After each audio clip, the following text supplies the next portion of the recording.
This conference will now be recorded. Okay, we are good to go. All right, this is the July 15th regular meeting of the Darien, Connecticut Parks and Recreation Commission. We are being recorded. It is 7:34. We have a quorum, and we will get going. First, before we get into the agenda, I'd like to welcome Kathy, our newest Parks and Rec Commission member. So everybody wave, say hi, and we're sorry we can't meet you in person. We'll look forward to doing so in the near future, one way or the other. But welcome aboard. Thank you. Okay. The next order of business is to review and approve the minutes of our last meeting, which was June 17th. So, commission members, do you have any proposed changes?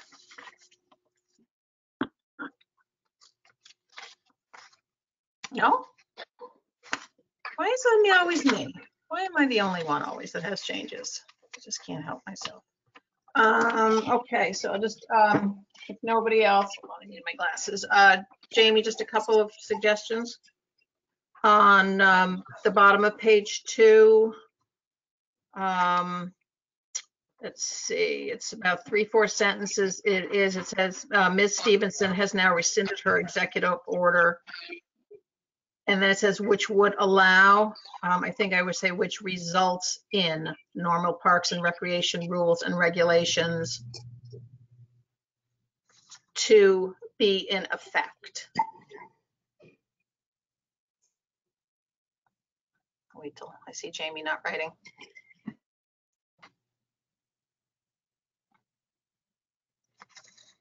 And then the next sentence where it says one of these factors would be, I would suggest one of the rules is allowing the purchase of daily, and then insert the word parking passes.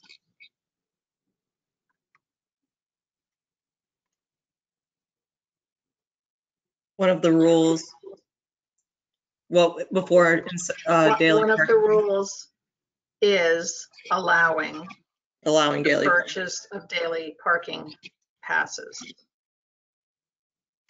And then actually, I thought the heading for that section was a little wonky. It says discussion and vote on continued suspended daily gate parking fee.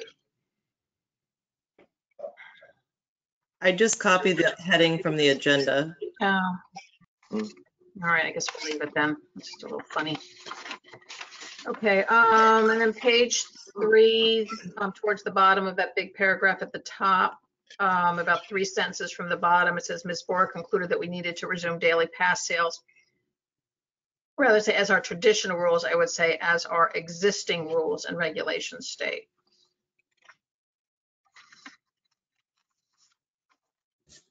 Yes, ma'am. And then on page 4, the paragraph in the middle, discuss next sessions and steps for park rules and regulations. 1, 2, 3, the 4th sentence, it starts with Ms. Bora also referenced the various town staff that have been allowed to purchase stickers despite, it says that being specified in our parks rules, it's that it is not specified. So despite that not being specified.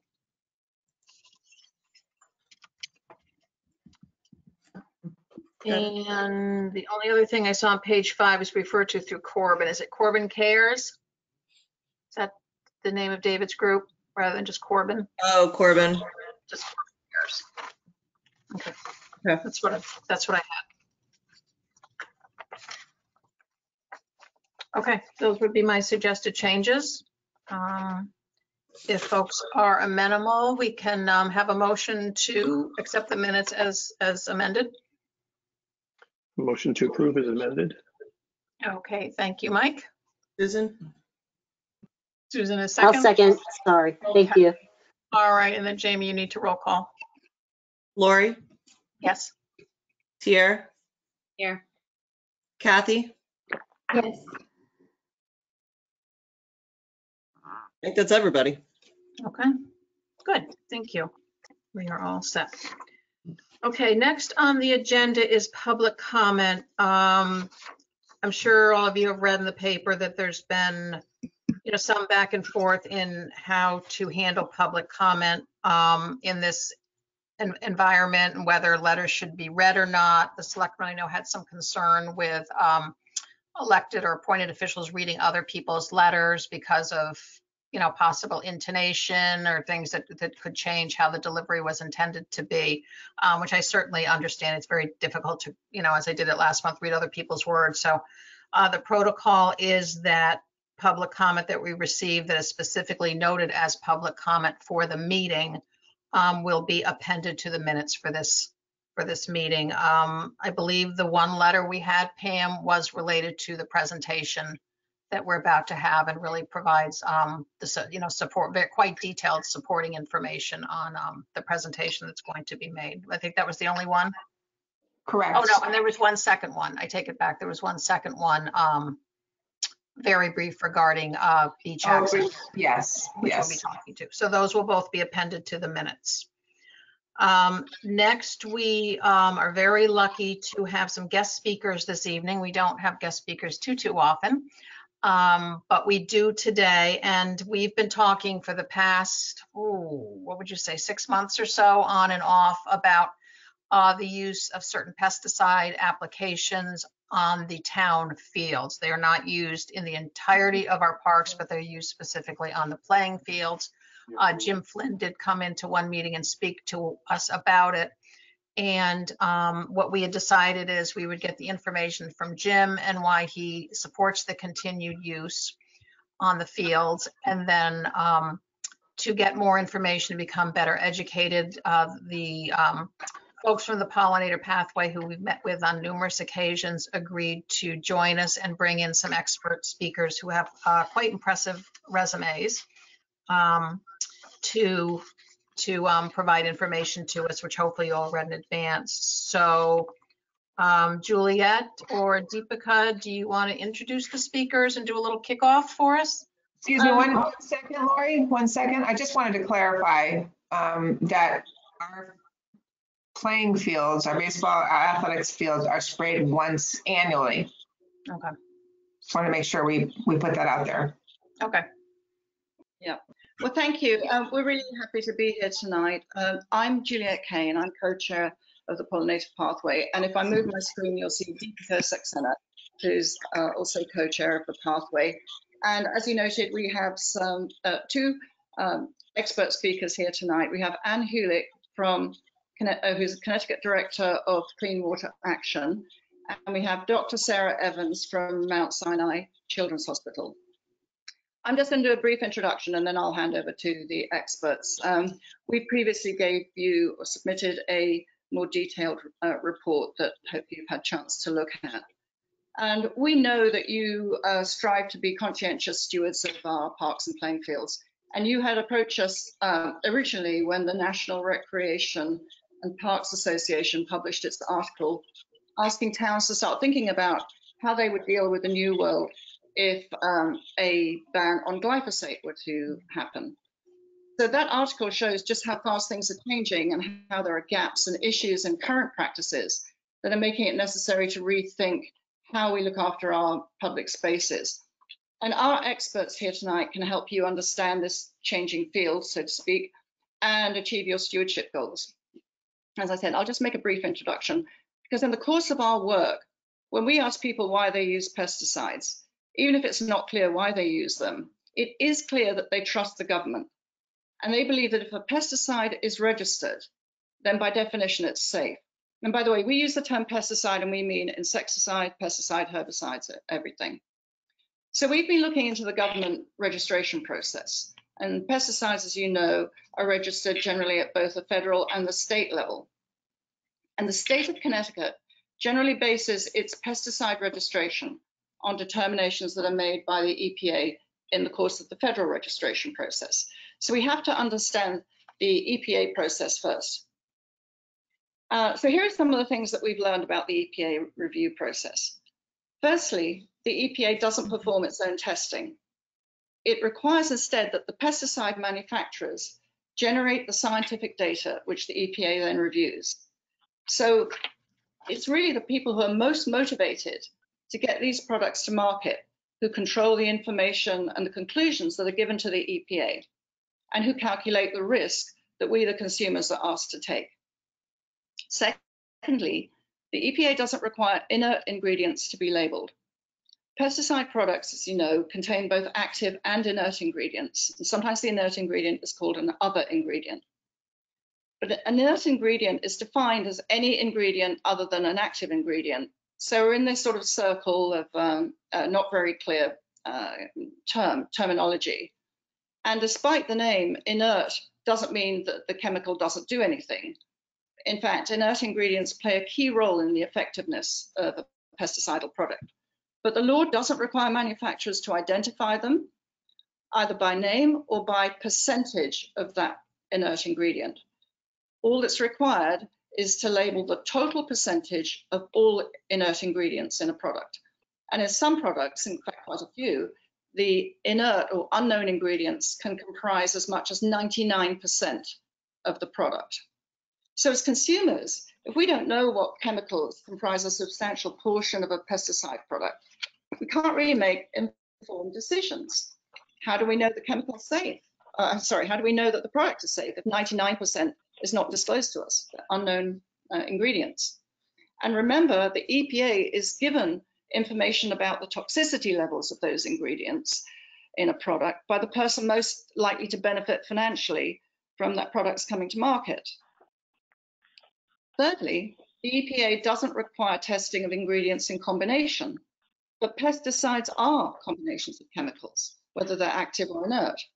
Weed Begone, for example, that's a well-known product, has a combination of two active ingredients, 2,4-D and dicamba, that you might hear more about this evening, as well as its inert ingredients. And when chemicals combine, they interact in a way that can change their toxicity profiles. And if these reactions are not taken into account in the testing, and the testing is done on individual chemicals in isolation, then it's very hard to determine accurately the adverse effects on human health or the environment. And they could be much greater than the effects that are estimated by the pesticide manufacturer. And lastly, the EPA test guidelines for chronic or long-term impacts are limited at not less than 12 months. But we know that many instances of cancers and other ailments that are attributable to pesticides result from exposure over a number of years. Think about other government-approved products that have had dire long-term impacts, like DDT or tobacco or asbestos. It was years before these products were banned or severely restricted. And that effectively makes each of us an unwitting participant in a clinical trial of their safety. So it's very hard for us, the pathway at least, to feel comfortable that the EPA or the state registration makes a pesticide safe. And when you add to this the multiple lawsuits against pesticide manufacturers, it really becomes we, the town residents, and particularly the children, as Dr. Evans will discuss, who are assuming the long-term risks associated with cumulative spraying of pesticides on our playing fields. And then under state law, you may know, pesticides are not permitted on playing fields in schools K through 8. So when the town athletic fields are sprayed, the children who are protected by law when they're at school are exposed once they're on the town playing fields.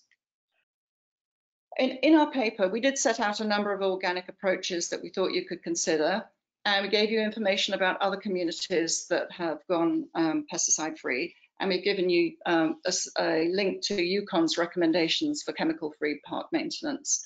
So we believe an organic approach would really inspire the community. It would certainly be consistent with the town's commitment to its sustainable CT certification and its Go Green strategy. But I'm going to now hand over to Dr. Sarah Evans, who will continue the discussion. Thank you, Juliet. Thank you to the members of the commission for giving me the opportunity to speak tonight. I just want to build a little bit on what Juliet said, and I did submit a letter with references to the scientific literature to the commission, so you can review that, but I just wanted to highlight a few key points I think that should be considered when choosing to use synthetic pesticides in areas where children play. So I'm an assistant professor at the Icahn School of Medicine in Mount Sinai, and I work there with the Children's Environmental Health Center with a team of environmental health scientists and pediatricians. And we have a common goal of understanding the impacts of a wide range of environmental chemicals, including pesticides, on children's health. And what we know is that we've seen a striking increase in chronic illnesses in children, cancers and learning disabilities and asthma and other chronic diseases of childhood over the last several decades, at the same time that the use of many environmental chemicals has increased. And so based on the current scientific evidence, we at Mount Sinai advocate against the use of synthetic pesticides in areas where children play. And so the first point that I want to make is that children are uniquely vulnerable to the health effects of pesticide exposure. Every other year, the CDC conducts an analysis of all of the chemicals in the bodies of a representative portion of the US population. And what they find is that children actually have higher levels of pesticide chemicals in their bodies compared to adults. This makes sense because they're closer to the ground where pesticides settle. They put their hands in their mouths frequently, and they also breathe at a higher rate than adults do. So they're more prone to inhalational exposures. And in addition to being exposed to higher levels of pesticides, their bodies are also more vulnerable to the health effects. So their brains and reproductive systems are continuously developing. And so these are systems that are impacted heavily by chemical exposures, and they also have a hard time ridding their bodies of toxins because their systems are immature. Pregnant women are also at risk. So there are a number of studies that have looked at the association between pesticide exposure during pregnancy and health outcomes in children. And they find increased risks of autism, learning disabilities, and some childhood cancers. And these are at sort of normal background levels of exposure. These are not high levels of exposure that you might experience in an occupational setting. So the assumption that pesticides that are registered by the EPA are readily available, readily available on store shelves are safe is not supported by the science. We know that these chronic low-level exposures to pesticides early in life are associated with increased risk of some cancers, birth defects, reproductive defects, asthma, cognitive and behavioral problems. And again, these are at relatively low levels of exposure that the general public experience on a normal basis. We're particularly concerned, Juliet mentioned some of the chemicals that we're particularly concerned about that are actually used for cosmetic purposes. And so we do feel that the risk of the use really outweighs the benefits. So glyphosate is one of those chemicals, which of course you've heard a lot about in the media as of late. Glyphosate is the active ingredient in the weed killer Roundup. It's the most heavily used herbicide in the US. It's been shown to promote the growth of breast cancer cells, suggesting that it might disrupt hormonal signaling and contribute to breast cancer risk. And there are some large studies that recently found associations between glyphosate exposure and non-Hodgkin lymphoma in humans, where workers experience up to a 43% increased risk of NHL following use of glyphosate. So the International Agency for Research on Cancer, or IARC, which is a world authority on cancer risk assessment, has classified glyphosate as a probable human carcinogen. And you probably are aware that to date, there are numerous lawsuits against the company that manufactures Roundup, more than 100,000 lawsuits now worldwide, claiming health effects like NHL following the use of glyphosate. So as glyphosate use is increasingly recognized as potentially harmful, a lot of communities are shifting to use other herbicides, and we have some concerns about those as well, that they may actually be equally or more harmful to glyphosate. So one of those commonly used chemicals, and I often go to Home Depot and check out what's available. Many of the chemicals that are available on the shelf include 2,4-D. So 2,4-D is a neurotoxin. It was actually a component of Agent Orange. And it is widely used in the United States, widely used by municipalities. It also disrupts hormonal systems, is a respiratory irritant, and a possible human carcinogen that, again, has been linked to increased risk of cancer in agricultural workers. So Juliet mentioned, and I just want to reiterate that the field of environmental health has really moved towards studying chemicals and mixtures. The EPA has not really caught up with that methodology. So, for example, at Mount Sinai, we have moved away from looking at single chemicals at a time to thinking about how chemicals interact with one another. And so many of these 2,4-D containing chemicals, like Weed Be Gone, like Game On, like Endless Duo, contain multiple active ingredients, but the safety of use of them simultaneously has not been assessed. And then just another important point that I want to make, a lot of pesticide companies assure us that 24, 72 hours post-application is safe for play. What we look at is the half-life of the pesticide chemicals, which are actually much longer than that period of time. So in the soil, it's estimated that it takes 2,4-D 10 days for half of the quantity that was applied to break down. For glyphosate, it's even longer. The half-life of glyphosate is 47 days in soil, and some studies have estimated it to be 197 days. So the half-life of a pesticide is affected by the weather conditions, by precipitation, temperature, microbial content in the soil, and the formulation of the pesticide itself. So it's very difficult to confirm that 24 hours is enough to ensure safety for children to play. And Juliet already talked a bit about the inert ingredients. I just wanted to highlight a couple of recent findings. One is for a chemical called piperonyl butoxide, which is a synergist that actually increases the efficacy of some of the pesticide chemicals, but it's considered to be an inert ingredient.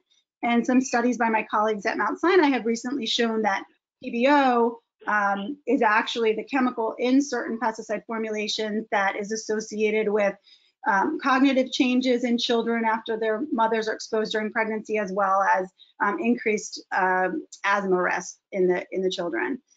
And some recent studies of Roundup have actually shown some surprising results where the full formulation of Roundup has been shown to be more toxic than just glyphosate on its own. So there's something additive or synergistic about the components of these chemicals. And these are things, again, that are not considered by EPA when they put a pesticide product forward as safe for use. And so I just, on the plus side, want to highlight evidence that we have that legislative changes and changes to pesticide practices are beneficial. So when Ontario banned the use of cosmetic herbicides on municipal properties, they found an 80% reduction in the level of the 3 most common pesticides in their urban streams. And several years ago, the US EPA banned residential use of an insecticide called chlorpyrifos, and we found a 10-fold reduction in the levels of chlorpyrifos in the bodies of pregnant women in New York City following that ban. So stopping use, preventing use of these chemicals can have a rapid positive impact on the environment and on human health. So for all of these reasons and for the reasons that I outlined in the letter that I submitted to you, we at Mount Sinai urge the town of Darien to eliminate the use of synthetic pesticides on your property. And I thank you for your time. Thank you, Sarah. I don't know if anybody wants to ask questions as we go, that's fine with us.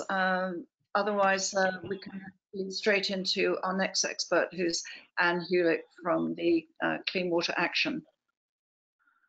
I do have a couple questions, but why don't we hear from Anne first? Okay.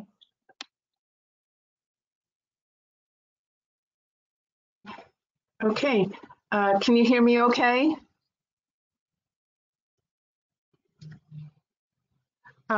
So good evening, everybody. I am Anne Hewlett. I'm the Connecticut Director of Clean Water Action. We are a national environmental advocacy organization. We have an office here in Connecticut, and it's really a pleasure to be here with you tonight. I've worked for many years with Dr. Evans and others on our work to reduce toxics in our environment based on the health and environmental concerns that they pose. So I really appreciate the opportunity to speak with you tonight, and I commend you all for, one, caring about this issue, willing to listen to different perspectives, and your early adoption, frankly, of integrated pest management, which is obviously a system to reduce exposure and the use of toxic chemicals. So as my role of Connecticut Director of Clean Water Action, we really focus on pollution prevention, not only for the health impacts, as Dr. Evans described, which we very much rely on. You know, my background is I'm a nurse, and I got into this work because I was concerned about the environmental exposures to toxic chemicals. But moreover, we are very concerned about pollution prevention and the health and environmental impacts of toxic chemicals in our environment.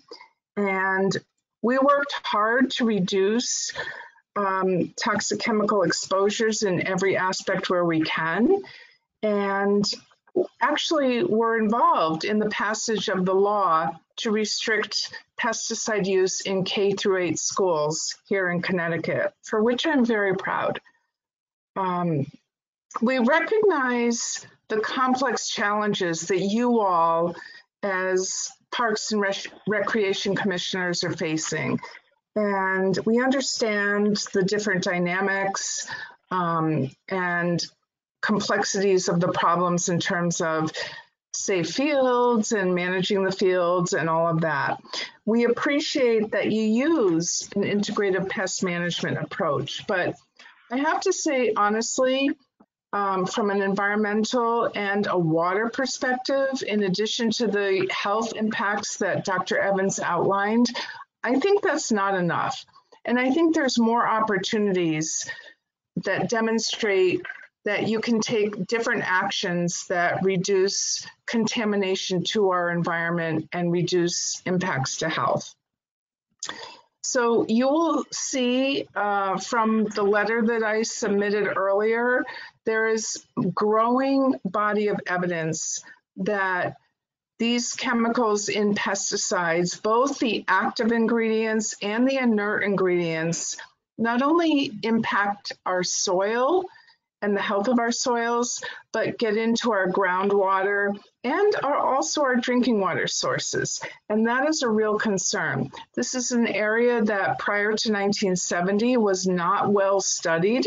There was an assumption that filtration through bedrock and through the soil filtered out pesticides so that there was no concern about these chemicals getting into groundwater and then drinking water sources.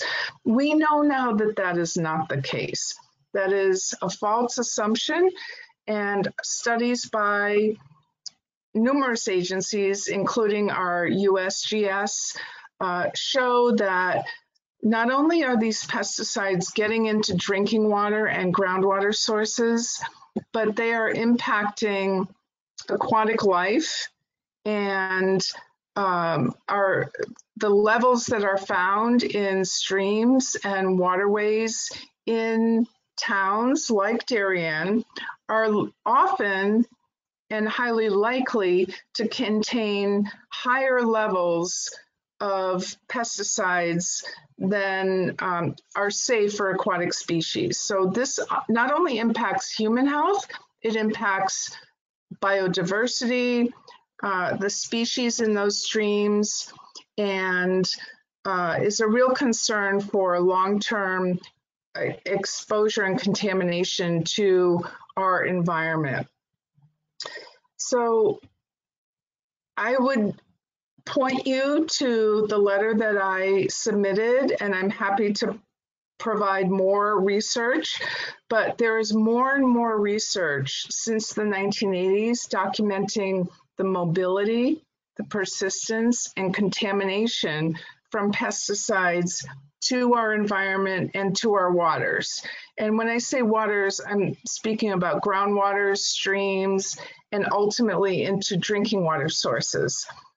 We know that 95% of residents in the United States have their drinking water sources that evolve from groundwater sources. So it's a real concern. While there are benefits to pesticide use for broad-scale agricultural production and increasing our food supply, there are very concerning harms associated with using pesticides for the purposes of field maintenance and cosmetic purposes in towns and in municipalities. So we need to really think about how we can reduce exposure to pesticides and adopt safer practices that minimize risk, not only to human health, as Dr. Evans indicated, but also to our environment, not only for pollinators, but aquatic species, those who eat fish. This is a real concern. So you'll see from the letter that I submitted that there's a number of studies that pesticides get into the soil. They migrate to waterways. They migrate into groundwater, depending on the mixture of active and inert ingredients. As Dr. Evans pointed out, inert ingredients are not necessarily safe. They are often very toxic to the environment. Many have been documented to be carcinogenic and neurotoxic. Even inert ingredients like phosphorus and salts are very harmful to our waterways. We know that these pesticides migrate into our waterways. Many are volatilized into the air and are transported across many miles, impacting residents and communities and wildlife and waterways across the community. The transport of pesticides not only impacts water quality, it can impact species, pollinators, and wildlife, as I mentioned, in addition to contributing to the cumulative exposure to humans and children that Dr. Evans just highlighted. We know that other towns are moving in the direction to reduce and eliminate, frankly, the use of pesticides on fields. If they're not growing crops on a broad scale level, there's opportunities to adopt safe alternatives and organic practices that have been demonstrated to be successful in towns across the country, including across the Northeast. So I included a link in my letter to you, and I know that Darien has been a leader in terms of adopting integrated pest management. I think there's more that you can do to be even more of a leader, frankly. Other towns, including Greenwich, Branford, and others in Connecticut have moved in this direction. I think working with your residents and advocates, Dr. Evans and myself, we're happy to help. I think there's many opportunities for you to move to organic, safe alternatives that completely eliminate the use of these, the unnecessary use of these pesticides that are toxic to human health as well as our waters and aquatic life. So I thank you for your leadership. I really appreciate the opportunity to speak with you tonight. I'm happy to help ongoing, in any way that I can. And I appreciate the opportunity to speak with you. Thank you. Thank you both very much. That was very, very interesting. I'd like to open it up to the commission members for questions of our guests. This is Kathy Mulrow, and I guess my first question is to Pam is, what do we use the current pesticides for? And have you looked into other alternatives like organic alternatives to do the same thing? Our park supervisor, Jim Flynn, uses an annual spray for athletic fields, for the safety of the athletic fields, in terms of getting rid of grubs. And I certainly can't speak to it word for word, but he uses the minimal amount. It's regulated. He feels that he's following the government rules to spray. And all our other fields, those are just athletic fields. All our other parks there's pesticide free.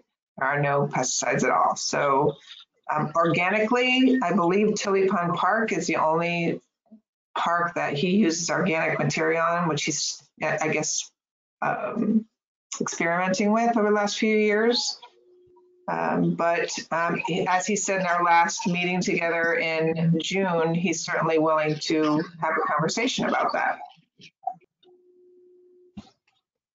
I think in his letter that he sent us tonight, he mentioned that he uses it for crabgrass and broadleaf weeds, which is what he uses the Roundup for, to answer your question, Kathy. And he says that he cites that it's a safety issue, that he feels that those weeds give an uneven surface for any players. And so that's why he's been applying it, according to his letter. Yeah, I guess we just have to weigh the risk between the two, right? So I guess has he looked to organic alternatives? And I apologize, I was on a work call before this, so I only read everything up until 2 this afternoon. Has they explored other organic alternatives? And the reason being is, as a lawyer, the pesticide companies are notorious for not saying all of the side effects until actually they're sued by class action lawyers. So it's been notorious for years, since the 1970s, Monsanto being the first, and as it going forward. So we really should consider the fact that what's being raised today is not just harmful to the kids, it's harmful to anyone who is on those fields. Mm-hmm. You know, parents, children, grandparents, animals, anything like that. So we should consider those risks as well. The uneven surfaces seem to be less of a concern, at least from my perspective, than the cancerous and the other type of ailments that are raised by Sarah Evans and the others in the scientific community. We in I guess a couple of months ago, we talked about an article that appeared in the Parks and Recreation magazine that I think we all get, at least electronically, or I get it also print. In the April 2020 issue, it uses the Seattle parks as a case study and what they do, and they use 3 major methods. One of them is they manually pull the weeds, and then they use arborist chips to cover them. And then the second method they tried was using heat, like flames, and they said that was a little risky because of the potential for burning things. And then the last thing that they felt that was the most effective was heat treated foam that is biodegradable. And, you know, I think I was kind of interested in that article because I'm like, that's a very big system of parks, you know, it's a big city. And if they can kind of gravitate towards using more organic means, I think it's something as a town we should consider, especially as we are, you know, everything we put in goes right into the sound. I mean, and, you know, ultimately we're going to affect a lot more people than just Darien. We affect kind of everybody that lives on the sound, and that water goes into the ocean eventually. So I am concerned on a personal level. And I know I used to use Roundup many years ago, and then I saw what was being said about it, the research, and it was quite alarming. You know, I live on Good Wives River, and I know that anything I do to my lawn will eventually make it to Good Wives River. So I think as a commission, I would like to see it, you know, some changes. I guess for the speakers, the question I have for you is, you cited Brantford and Greenwich as models of places that have been looking at organics. Do you know exactly what they do? Because I feel like they tend to be very similar in terms of, you know, the climate and the types of weeds that we have would be similar. Do you know, Juliet, or any of your speakers? I'm not familiar with the exact process. I know I have just looked to see that they are organic. So I know that it doesn't involve pesticides, but I don't know if Anne or Anne may be more familiar with the details. I can actually speak to, I've had a long conversation with the Greenwich Park supervisor, and they have been organic for well over 10 years now, and at this point very successfully. But he did say it was a very long road. It's a very expensive road, but they stuck with it, and they did have a lot of people that had their heels in the ground at the time they started, but they are fully organic. Pam, when you say very expensive, do you have any sense of order of magnitude in terms of what we spend now versus what an organic program would cost? I absolutely do not, especially if their volume of fields, comparable to ours, are just vastly different. Okay. We're much smaller than they are, but we certainly can ask those questions to get more details.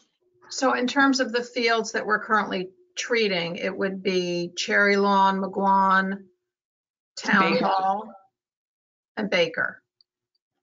So there's four fields. So that's not an enormous number in terms of, if there's potential increased expense. You're right, it's not like a huge city. I think also it might be relevant. Pam mentioned that they've been organic for 10 years, and I think probably starting out 10 years ago, organic treatments were perhaps less common and more expensive. But I mean, we certainly have seen that things like a horticultural vinegar, for example, the prices really aren't that astronomical, and I'm sure commercially they'd be available at better prices. So I think that might be one factor. The other is when you say we only spray on 4 fields, I think it's important to think about what is also on those fields, because at Cherry Lawn you have the community gardens right next to the, and I know that the the people who work at Cherry Lawn have contacted me to say they're really concerned about drift from the spraying that goes on there. And if obviously there's a risk if that contaminates the food that they're growing and eating, and that to families. And I think the Baker Field is the one, isn't that the one that's right by Town Hall? And there's a water course that runs, is it Stony Brook, that runs right next to it. And so that that also gives me some cause for alarm. Also, I think that when it comes to expense, there's an initial investment in going organic, because you have to change the whole system. You have to make your soil healthier. And so initially, I think there's a major investment in that. But then as time goes by and things settle in, then I think that probably the expense would go down. But maybe a talk with the Greenwich people would clarify that too. And I think also Jim had mentioned that he does do soil testing. So I think that he may already be partway there, because he does do soil testing, and he does, I think, where he can use organic treatment. So maybe there's not even that initial big outlay that you might expect. Yeah, thank you. When I use the term only, I didn't mean to minimize. I meant in the fact that we're not talking about a very large number of fields on which we'd have to make the switch. So I meant only in a positive vein, not a. Oh, good. Okay, sorry. Yeah. I'm very alert. Yeah. And I know, Pam, and this is sort of perhaps a provocative question for our speakers, but Pam, you made the reference, well, we only, to use the word only, do it once a year. Should that lessen our concern because it's only a one-time-a-year application, or do you feel like even one a year is too much? I've just been listening to what Jim's experience has been, over the 25-year period, and how passionate he is about doing the right thing and following the right rules. So I am not an expert in the field. I am more than willing to reach out to Branford, which is right in my backyard here too, and I'm very close with that department. I'd like to find out exactly what they do as well. So I'm just talking about the fact that Jim has said over and over again, they do the minimal. They don't overspray. They do what is, correct in the field of doing the least amount. I can't speak to it more than that. No, but my question is really to Ann or Sarah. As a commission, should we be less concerned because we're doing what's represented as the minimal? Yeah, this is Ann. I have to congratulate Jim and you all. You've done a really good job. And there's no disputing that. What I saw in Jim's letter and the documents is that you really tried to minimize pesticide application and done it really, really appropriately. But science evolves and our understanding of best practices evolves. And I think that's where we're at tonight. We can do better. We can adopt different alternatives that are even more safe, not only for children and the people that play on those fields, but for your water and your community and your environment, and for Long Island Sound, for Stony Brook. So we learn from those practices. We learn from the research. The studies that Dr. Evans and I cited for you tonight are new and peer-reviewed, and I think we should adopt that because there's best practices that continue to evolve. So this is no reflection on the work that you've done to date. I think you should be commended, and Jim should be commended for his great work thus far. Let's see how we can take it to the next level to reduce pesticide applications even more so, to reduce exposure to not only children and your residents, but also to, reduce contamination to the environment. And I think we've learned from research and other towns how we can do that. So why not go in that direction? And, frankly, I think Darien has been a leader because of the work that Jim has done. And I think we can take it to the next step. So again, that's just personally from my perspective, that adopting best, as a nurse, as well as the Connecticut Director of Clean Water Action, we're always trying to advance our policies based on science. And I think that's what we're here to talk about tonight. Okay, great, thank you. Well, it is interesting because Jim definitely cited, safety concerns as a, primary concern. So it's interesting when you have to balance, different types of safety and how to come up with a solution. He's right. He's right to be thinking about those. So, as we all do. So I think there's now new evidence that shows those safety concerns that he's appropriately brought up can be managed in different ways. So how do we get there? Yeah, and I just want to add that we think about protecting the most vulnerable, which tend to be the youngest children, pregnant women, both men and women of reproductive age. And so a yearly application, but that a child is exposed to each year, from a very vulnerable age, can be detrimental. We're learning a lot more about the harms of very low level exposures. And it sounds to me like you guys are pretty close. So you may actually have fields that are not really heavily chemically dependent. So taking that extra step to eliminate that single application might be fairly easy and straightforward. I know, I've also spoken with the town of Greenwich, and I worked with them on an advocacy campaign to encourage residents to reduce the use of synthetic pesticides.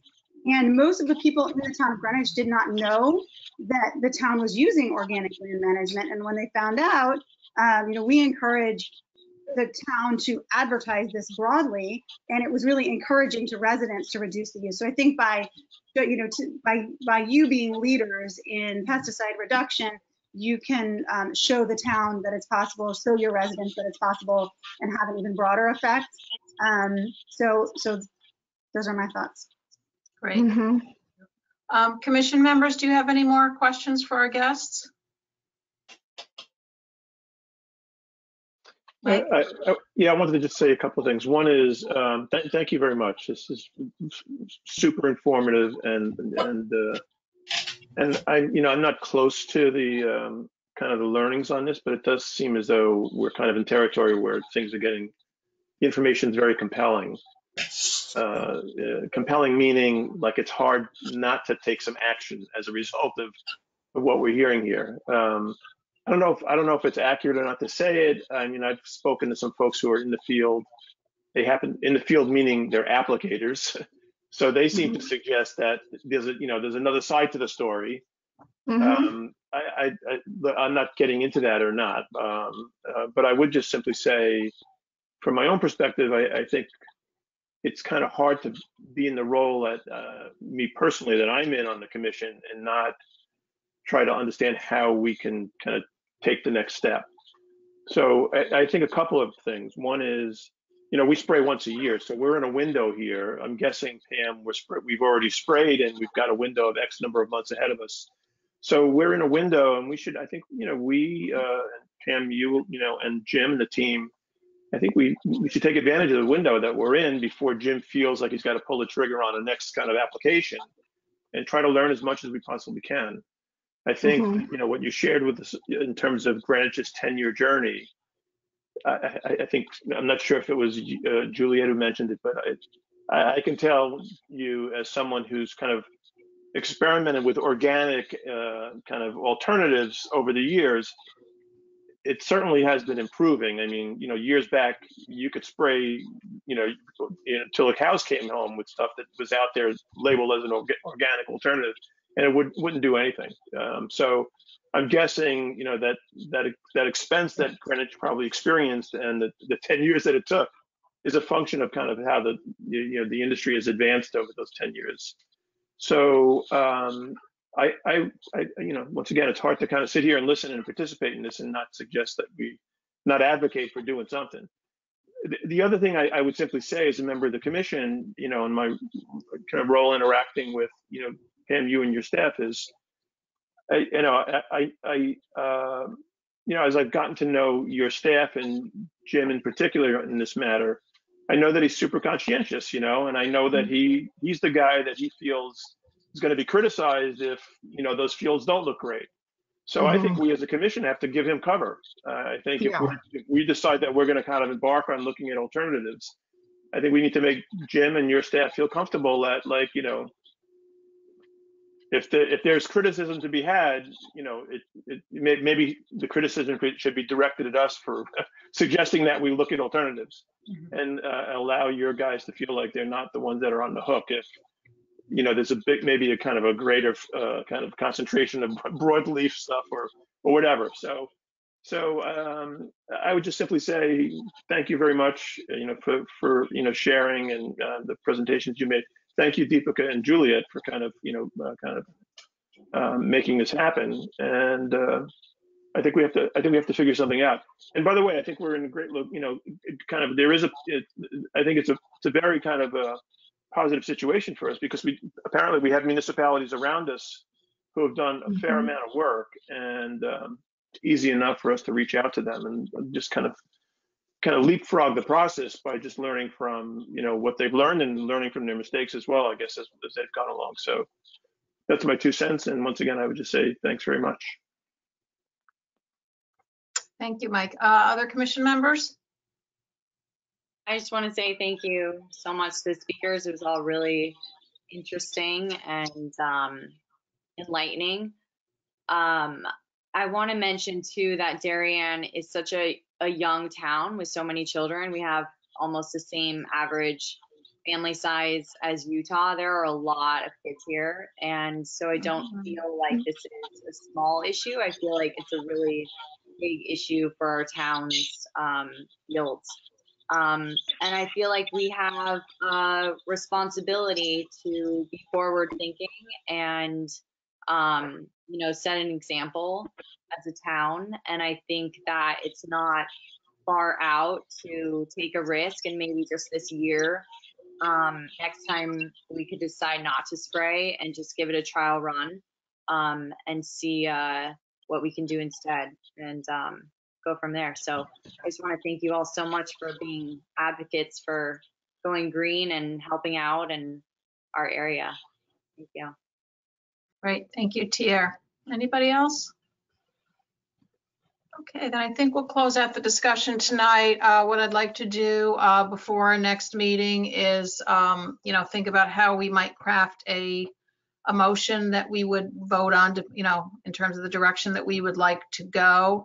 It could range from a motion that, really directing the staff to come up with a proposal as opposed to going straight to just don't use them anymore. I think that might be, from 0 to 60 too fast, but really think about how we might take a positive action to signal our direction as to how we would want to approach that. Because as Mike pointed out, the spraying was done this year, so and it is once a year, so we have a good window to work on this and do our homework. So I'd like you to all think about that, and we'll look at how we could get a proposal together to absorb this information and get the commission's buy-in. Sorry, Yes, Laura. Julie. I didn't mean to interrupt you. We're very happy to help you if you do need help, and we can reach out to Sarah and Anne as well. So more than happy. Okay. And I also want to add that I actually have a meeting tomorrow with Jim, Kate, and Jamie to discuss the future planning of our fields. And so this will be a good introduction I can bring to them. Okay, great. Okay. All right. Well, thank you all very much. I really appreciate our 4 guests making time for us this evening. The information you sent in advance and tonight was extremely informative, and really helped us frame the issues to move forward. So we really thank you for your time in the evening. Thank you. Great pleasure. Okay. Thank you. Thank you You're all. welcome to stay, or you're welcome to sign off. Thanks all. I see sign off. I see bye-byes. Thank you. All right, thank you. Okay, so moving on to the next agenda item, which is really the other key item for this evening, is really, discussing, the beach capacity experiences to date this summer. Pam and I can recap, what has been happening at the 2 beaches, and I can provide a little update of information I've, gotten in terms of, reaffirming, what I had believed to be true from town council in terms of what we can and cannot do. We did put on here a potential vote to, interim changes to park rules, although as I've gotten, more information from, Wayne Fox, I'm not sure. We have limited leeway there, as I will get into. But I think to kick off, as you all know, earlier going into the summer season, we did have the ability to hire a group of parks monitors who are circulating among all of the town's parks. I think there's someone pretty much every day, correct, Pam? Yes. With the heaviest work being done on the weekends. But these individuals are moving between the parks. They drive in official cars that say security on them. They are in uniform. It's very clear to the public who they are and what their role is. And they are actively moving between the parks. I certainly see the car go up and down near Water Lane, multiple times, per day as they're making their rounds there. But they are covering, I would say they're spending most of the time in the major parks, but they do make stops in our smaller parks as well. The schedule is somewhat random, which I think is a good thing. And it has really, in my view, been very effective. Pam and I get a daily report of what's happened at each of the key parks during the day, highlighting any potential issues or whether there were no issues. They've done a lot of work with folks in terms of dog off leash. At Pam arranged for me to meet with Bob, who's one of the guys who's doing the most work for us. So I wanted to meet with him personally and kind of interview him about his experiences, what he's seeing. He takes it very seriously. He's gotten to know the parks really well. I mean, we met down at Weed and he looked around and he said, yeah, there's about 97 cars here right now. And on average, cars come in with 3.7 people. I mean, he is on it. But he was saying how, yeah, I made a stop at Woodland today and I kind of went a different direction. And, a dog came running up to me and was sort of jumping at my knees. And then the woman came around the corner with a look on her face. And, he had a talk with her about, the requirement for dogs being on leash. So I think the word is also now out there that our on leash rules are being enforced, and we're definitely seeing improvement in the incidences of people not following those rules. So it's been a really good program. Particularly, it's given us very good eyes on what's going on in the beaches with regarding capacity, which, we talked about this a lot last month, and capacity at the two beaches is hard to define. There is certainly the capacity in terms of actual parking spaces, which is a very defined. In terms of capacity, in terms of bodies and ability to socially distance, we really look at that from people's ability to space out between their seating groups, whether it's a group of 2 people or 6 people, or whatever, how those people are grouped together and the amount of space in between. And what the security individuals have reported to us that they have not observed, even over the 4th of July weekend, which was by far the most crowded this weekend, they have not observed any instances where people were not able to socially distance, where they said they're out on the sand, where they could not walk between the different groups with ample room. They are reminding people about distancing, use of masks, etc. So I did want to put that backdrop out there. Pam, you can talk about for the key weekends, some of the protocols that you did put in place and what our experiences were.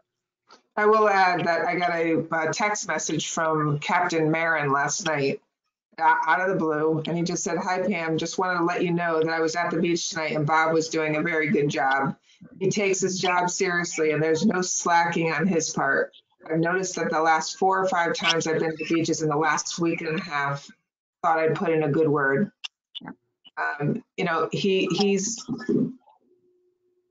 He's mindful of the job. He takes it seriously. He knows what to look for. He's making a presence. He's meeting people. I think he's all good stuff. And I think our other one, Paul, is starting to emulate what Bob's trying to instill in him and taking the job as serious as he does. So there's some really good benefits to it. What we've done in the last 3 weeks over the July 4th weekend, prior to that, when we were putting the plan in place for safety protocols, we opted to start to click.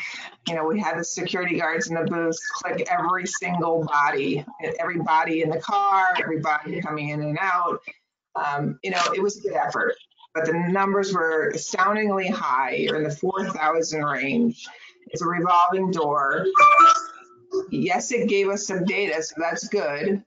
But then we moved to the following week to just simply click those coming in, not cars. No cars, no people in the cars, just people inside, walking, jogging, stairs, all sorts of people. So we got some data there. And this past weekend, we moved to just trying to click to the best of their abilities those they thought that were non-residents. Because clearly, even when I'm standing with them, you clearly know that a resident who's got their earphones in and they're taking a quick jog into the park, they're in and out. They're a resident. They live on the street. I mean, could it be a biker from Norwalk? Yeah, okay, yeah, could be, but to the best of their ability.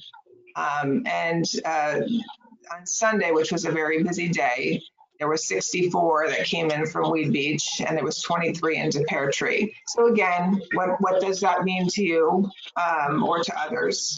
I don't know, but it is data, and we're taking some numbers. And for instance, Jim Coughlin was down on July 4th and noted almost a dozen cars there. And Three you of just which. cut out. Oh, I did? You did. Can you hear me now? Yep. Okay. So what did Jim notice, or Jim can tell us what he noticed? You noticed 12 cars, 3 of which were New York plate. And then 3 hours later, same about the same thing. So no big full parking lots. So I think we're doing the best we can in terms of trying to keep an eye out and keep data going. Pam, I just have a quick question. When the security was taking note of who they thought were non-residents, what was even what were they? I mean, I just feel like it's a really sort of like dangerous, slippery slope to go down that road. They asked them. They asked the question. Yep. And not only that, many of the residents or people, I should say, that were carrying in a lot of coolers and chairs and blankets, and were asking questions like they didn't know the facility, which would lead for the guards to say, "Oh, where are you from?" So I told them, I said, please, if ask them where they're from, because they're doing nothing wrong. Walkers can come in for free. It's okay. We're just trying to get some data. Okay. They weren't assuming. But only if people ask them questions, then they counted them as non-residents, or was it just people who were like bringing in coolers or? I said to the best of their ability, if someone dropped off in an Uber, but typically I did say to reach out and ask. Yeah, I think what Terry was saying is that can they figure out maybe a process to ask sort of the same in the same circumstances over and over again, so that we're not necessarily getting to a situation where you're profiling. And I'm sure your staff wouldn't profile. I'm sure that's not intent, but it's more protecting them if they have sort of a process to follow, so someone wouldn't raise that against them in this particular climate too. Good idea.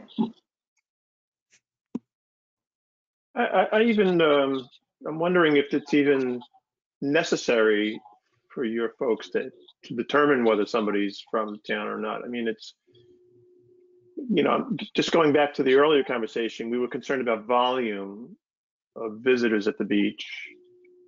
And focusing back on that, I think what I'm hearing is that with the exception of like a window on the 4th of July at Weed where we had to close the parking lot for a short period of time, I guess that what I'm hearing is we're not experiencing this kind of, you know, intensive kind of crush on the beaches that we maybe earlier did or were concerned that we would continue to see.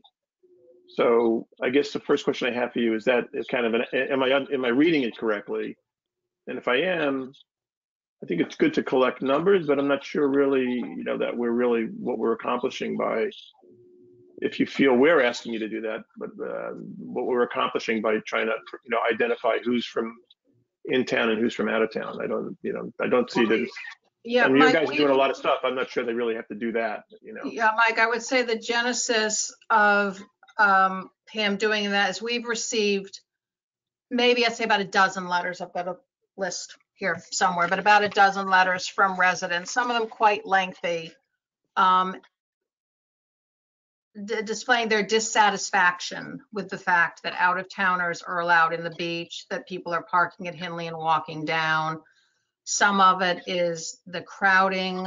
Some of it is the concept that people are getting in for free while they're paying for their sticker and that their taxes are paying for the park. And just general dissatisfaction that they want the beaches for town residents only, and definitely coming with suggestions that we should be either limiting, you know, or prohibiting out-of-towners, or you know, the premise that it was really the amount of people coming from out of town that are causing what they are considering to be an unacceptable level of crowding at the beach. So we're trying to get a handle on, is it an unacceptable level?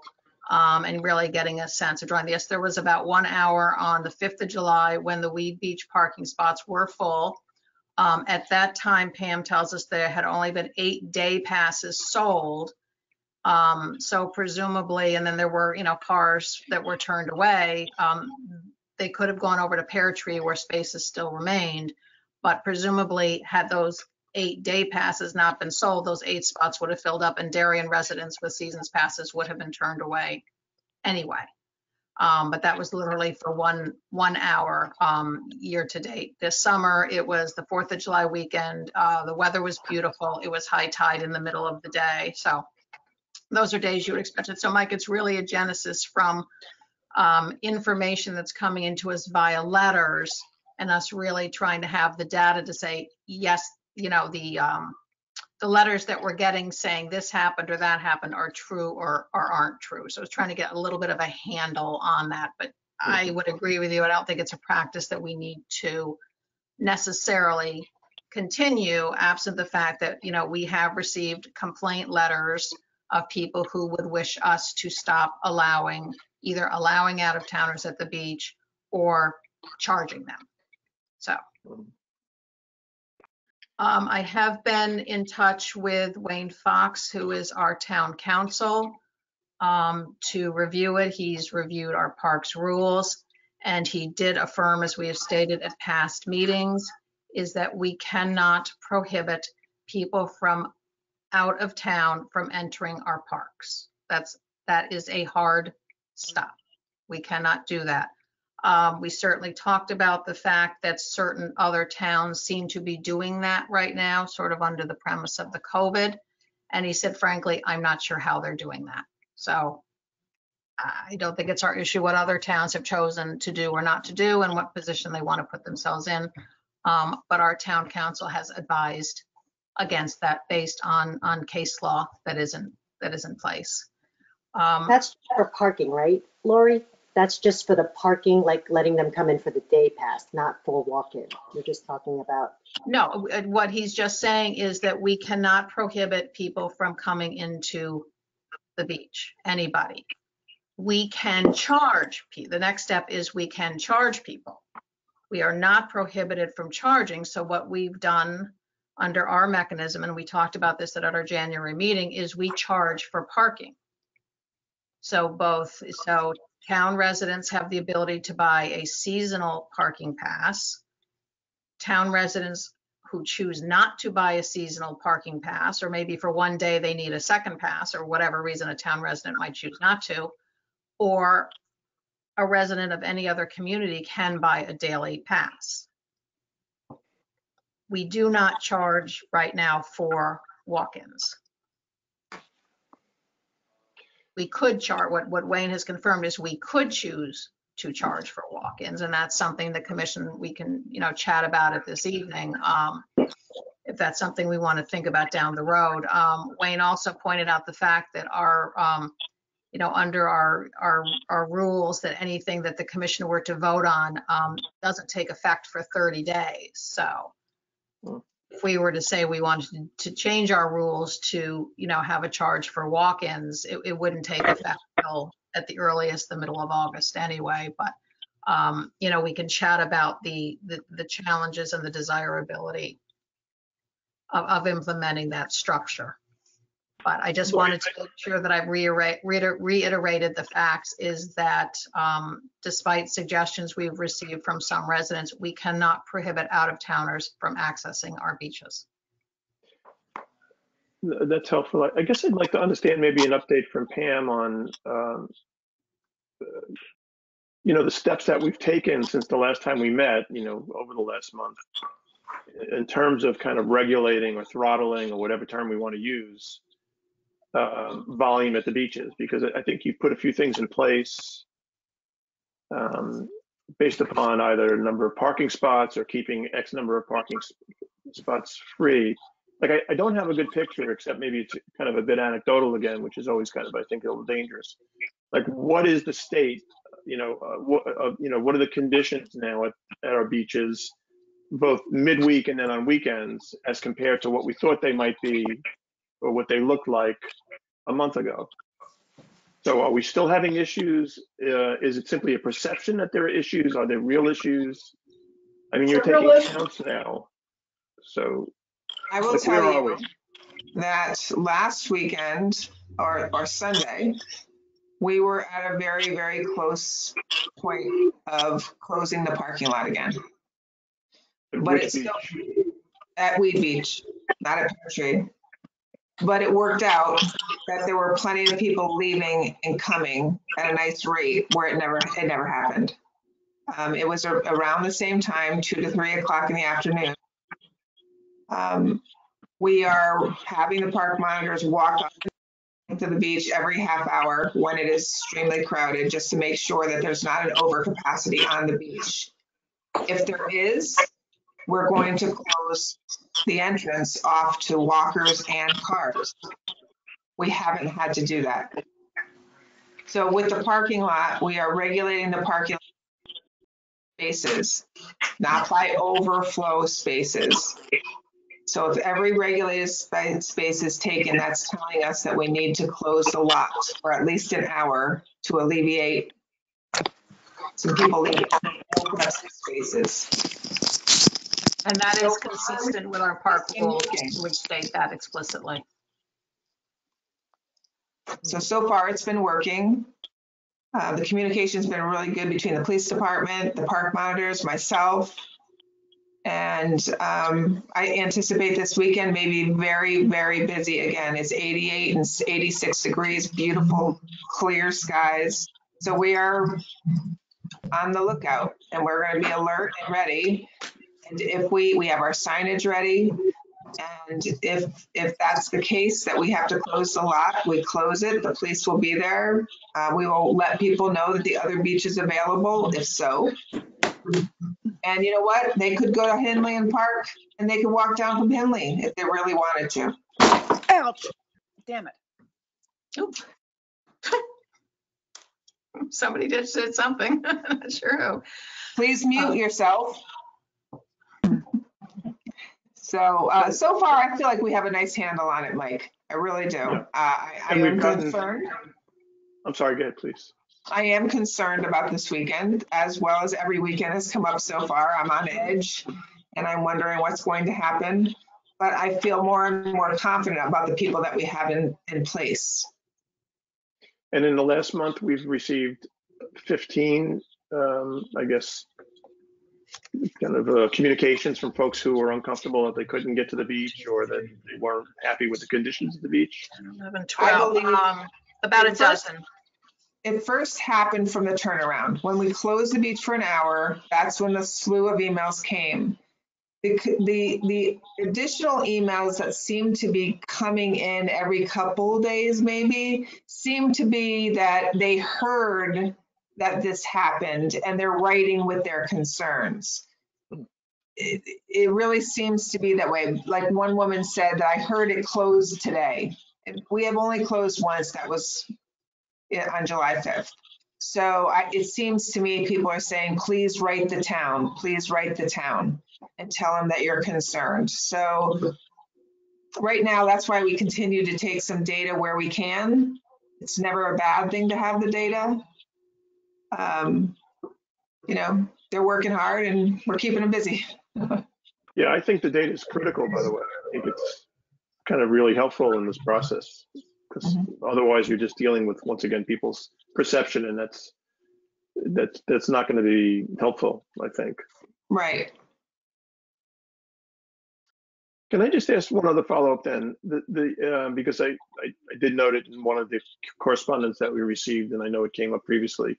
This question about Hindley, the parking lot being open and available for folks to kind of walk in from. And I have to say, I mean, I looking at the numbers that you've shared with us, Pam, I mean, I think I'm interpreting them correctly, but 390 people walking in on July 4th and 400 and almost 500 people walking in on July 5th. I mean, I'm a little surprised. I mean, those numbers seem high to me. Maybe they're kind of, maybe that's what we always see, but not having these numbers before, they seem very high to me. Right, but those numbers include a jogger that went in and was out 5 minutes later. It includes kids that went into the paddle hut area, hung out for a little bit, and all of a sudden 6 or 7 walked out again. This is a revolving door at those beaches. So well, maybe you can help me then. Like of those numbers, let's just take you can take either one, either the the 389 or the 476. Like, what percentage of those would you say were folks who actually came with the intention of kind of getting out onto the beach and staying for an hour or two, as opposed to just jogging through? Well, I can only tell you that 20? I can only tell you that we limited again the following week to say what we determined were non-residents by either asking them or they got out in a taxi or an Uber, where it was 64 versus the 392 or the 550, and then 23 at Pear Tree versus the 300. So yeah, I thought I recalled that. I'm sorry, go ahead, please. No, go ahead.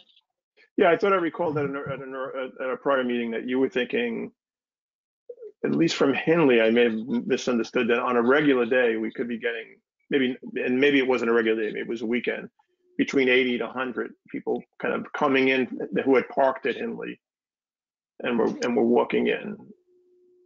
That was a fact. That was you're absolutely correct. But that was from the park monitor a month or two ago, was his approximation of what he felt was, he didn't know, he didn't count. It was just if he was to guess how many, but how would you know? As Kathy said, unless you ask, you really can't know. I guess I would say, sometimes I would say, well, if someone's coming with all these chairs and these coolers, you would assume maybe that they didn't live in the neighborhood, but they could live in the neighborhood. Neighborhood people will bring coolers and chairs and blankets too.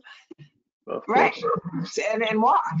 So it really is without, and I think absolutely, then maybe the next thing I'm going to do with the guards is that they're going to ask, as Kathy said, the same question over and over again to really determine what that number may be. Yeah, I'm just wondering if it's worthwhile. I know your folks are spread really thin. If we've kind of got it, if we're a little, if we're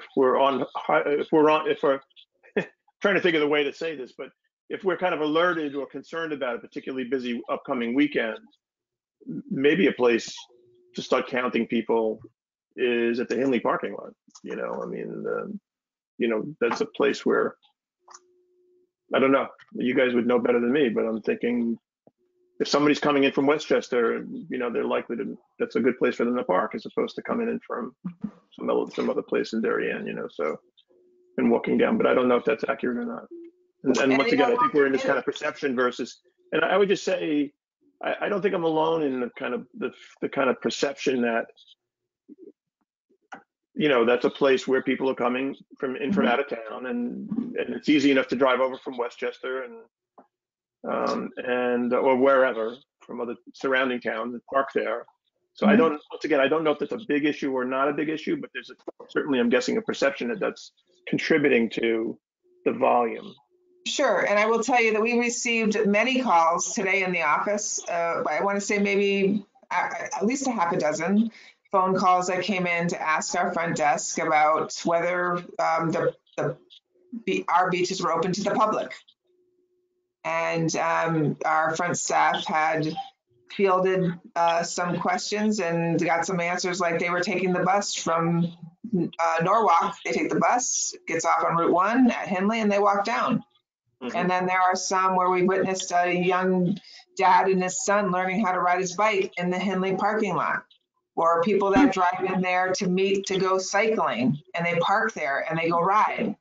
I talked to the superintendent who wrote me an email, and I kind of discussed with him the possibilities of, what he thought about closing the lot.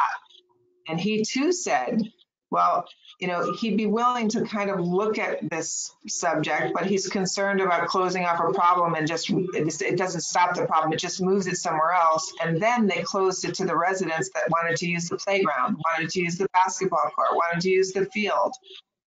So right now, our beaches have not been an enormous problem. The parking lot got filled one day for an hour, and the beaches itself have been staying at capacity. And until that happens, I guess we can go down that road. But for now, it is a public beach. It is a public beach, and we do not charge walk-ins. I think, Pam, that's really, the most important thing to note is that there has been no issue with social distancing at the beach.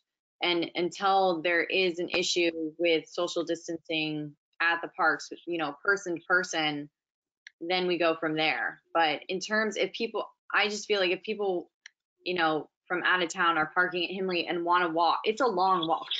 If they want to walk with their coolers and chairs down to Weed Beach, I think that's great. I think it's great that they're enjoying our beach and getting to know our town and coming in and enjoying our town. And as long as, everybody at the beach is taking care of their trash and respecting the area and social distancing, I think it's fantastic.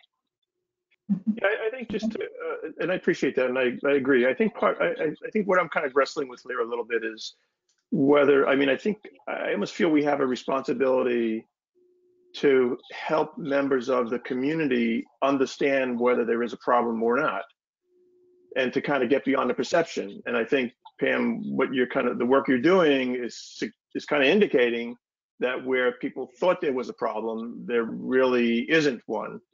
Now, maybe the data is kind of early, and so I think that to me is kind of an important part of this, is how we help the larger community understand those members of the community who might feel as though, back to my earlier term, of being disadvantaged, that's not really the case. Mm-hmm. And through your efforts and through the work of your folks, you're preventing that from happening. So there may be a perception, but the perception is not reality. And so I think the data is important. I think, the experience is important. The data is important. The observations are important. And then maybe the next step is, maybe communicating, more proactively. I don't know, like a weekly update, a small blurb in the Darien Times saying, here's what we experienced. Some way to just put people's, concerns at rest. So, there isn't a kind of an inaccurate perception that, access to an important amenity in town is being impacted, because it doesn't sound like it is based upon what you're telling us.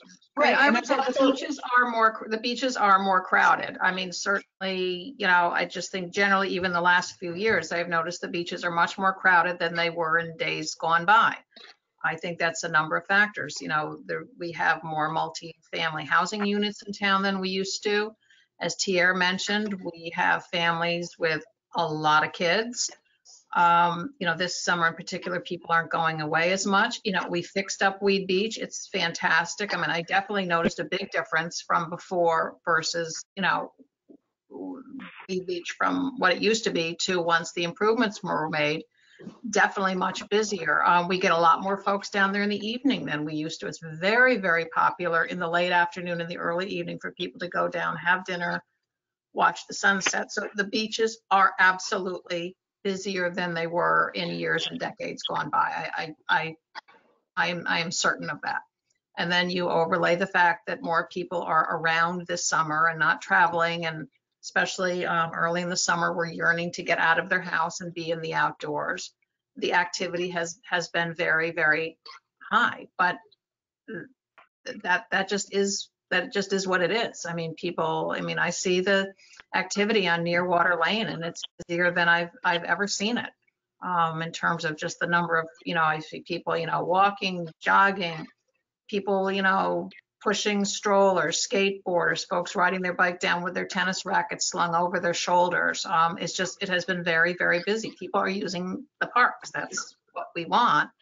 And they are more crowded. So folks who are really looking for that solitude of days gone by, I don't know how we really provide that from them. Although the reports we get some days of the week, the security monitors are saying some days they're like, it was surprisingly quiet today given the weather. But I think it was last Thursday, Pam, when you and I met down there, we met down there about 5 o'clock, and Weed Beach was hopping. It was beautiful. The tide was up, and I was sitting there going, how come all these people are at the beach? And I just finished working 10 minutes ago. So, but there were quite a few people really down there enjoying it. It was a beautiful night, and you might not have seen that some years ago. But And today it was a gorgeous day, 4:30, and it was pretty dead. Yeah. So. So other thoughts, I mean, as I did start to mention, it is possible for the commission to determine, but this would take some work and effort, to charge, for walk-ins. But what that would entail, practically speaking, is that every person who entered the beach would have to be able to produce some kind of ID card that was issued by the department, either proving that they have a season's pass, which therefore also entitles them to walk in, which is what the department did years and years ago. I remember getting them when I first moved here. We would have to make sure that we would have to figure out control points. We would have to have staff to do that. And it would mean, any jogger who, somebody who lives down here on Beach Road and heads out of their house for a jog and wants to run through the beach, and they would get stopped. And if they don't have their issue ID on them, sorry, you can't come in. If we tried to close off the Hinley lot, which I think is problematic, that means nobody parks there. So parking lot gets full, and the Darien resident says, well, okay, I'll just drop my kids and my wife off or husband off. They'll walk in and I'll run back up and can't do it. So I was reading a article, and I think it was yesterday's paper about Stamford. Of course, they're dealing with, their challenge seems to be more that in order to avoid the parking fee that people, and they said it's mostly Connecticut residents, not New York, are just parking in the surrounding neighborhoods.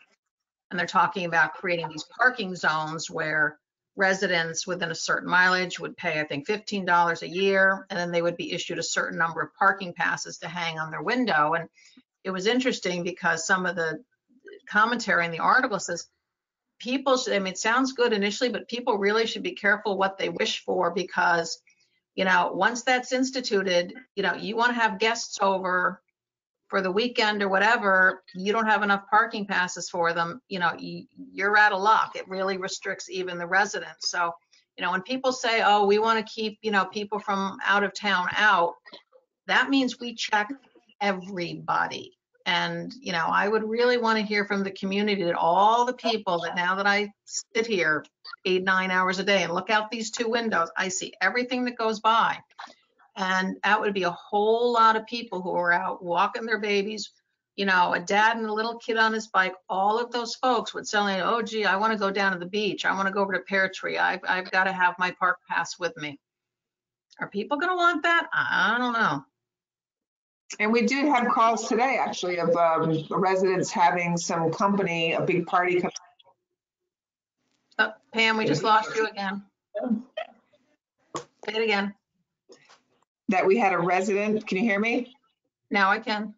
A resident called today that they were having a party at their house this weekend, and they wanted to know if their guests would be able to get into Weed Beach and if the lot was open, and that we had, and how many daily passes we had available. So the residents are looking for that too.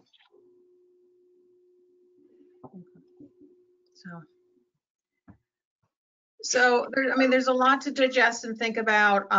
We get a lot of feedback. I know they're absolutely acknowledged that, people, when they were all packed up and wanted to go to the beach, I'm certain that they were very, frustrated that day, and that it is unfortunate, but our beaches are not huge.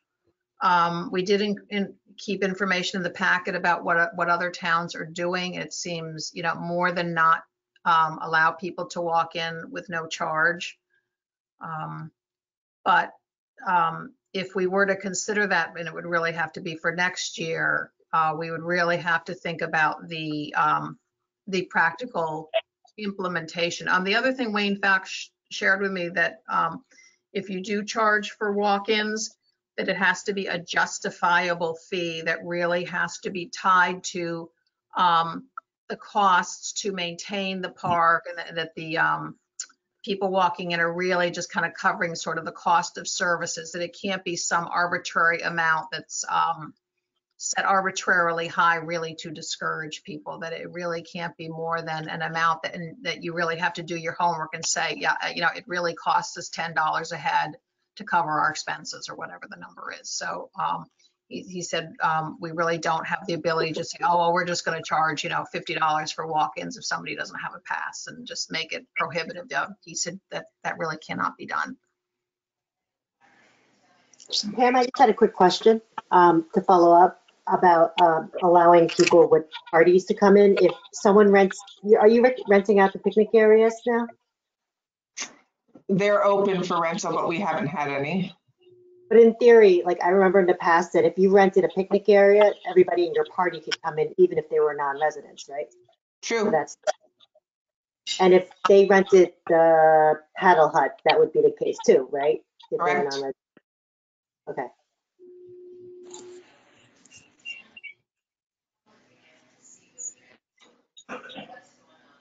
So is there any further questions, comments, discussion?